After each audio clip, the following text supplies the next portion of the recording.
Live shot of Front and Bay on this Tuesday morning in the city of Toronto. Welcome back to Breakfast Television. Mayor, Tam, and Sid here with you. Quite the day yesterday in New York. You can say that about a lot of days in New York City because it's that kind of city. But man, oh man, did we see something we've never seen before. A former U.S. president on trial in a criminal manner. Kind of looked like this. We don't have a lot of still photos from that trial, but here's one. That's Donald Trump facing 34 felony counts of falsifying business records for his alleged role in a hush money scheme before the 2016 election, like weeks before the election. Trump has pleaded not guilty. There was a lot here that's significant. One of the things that maybe big picture isn't as significant but kind of made people chuckle was that Donald Trump apparently fell asleep in the courtroom. This is the CNN telling of that story. And 40 minutes ago, you wrote an observation that I was very surprised. Trump appears to be sleeping. His head keeps dropping down and his mouth goes slack. Tell us about that. Well, Jake, he appeared to be asleep, and repeatedly his head would fall down. This time, he didn't pay attention to a note that his lawyer Todd Blanche passed him. His jaw kept falling on his chest, and his mouth kept going slack. As only the New York Times could report, Donald Trump was a little sleepy at his trial yesterday. Hundreds of prospective jurors will be vetted. The more I think about this, I don't know how they get an impartial jury. No. At any point. And not just here, but in the election interference case in Georgia, in the insurrection case in Washington, in the holding of illegal documents case in Miami. Like, I don't know how you find impartial jurors other than the fact that they might lie.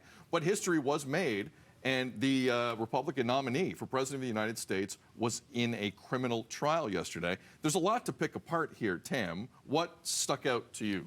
Well, the sleeping thing right away. I read that on Twitter yesterday and thought, okay. But I've been there where you're in court sometimes. It is a long day, and I've been there where I've caught myself, just falling a little bit. It happens. Yeah. Was it but your I criminal trial? But I was not on trial. Tam? This is your Yeah. this is the point. Yeah. So I was not on trial. Mm-hmm. But also the big thing that stands out is the jury pool that they're selecting from. It's like 6,000 potential jurors, and they're asking all of these questions. It's going to take them weeks to find 12 to 17 people who can serve on this jury impartially. And it doesn't matter about your politics. They're just trying to ask you questions to make sure that you can see Trump as just a normal person and look at the facts and determine the verdict. I mean, who are those people? Yeah. I mean, this man has been in our life Under in a a pop rock, culture folks. way. Yeah, under a rock, folks. I just hope people really understand what this is and the significance of this man in his position and his now potential position once again to be in a criminal trial. I mean, there's been so many headlines written about it, but this is major, and this has not happened before, and it's really something to be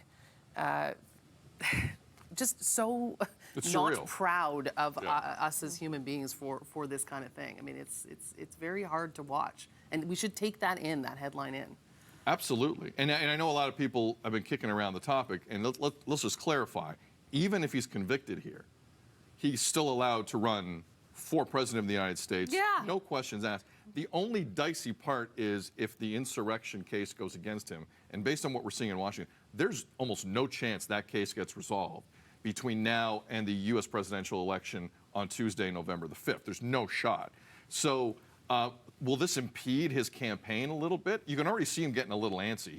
There's an upcoming motion in front of the Supreme Court that he wants to be at next week in terms of presidential immunity. Kind of a big deal in his defense. He wants to be there next week. The judge in the case in New York is saying, no.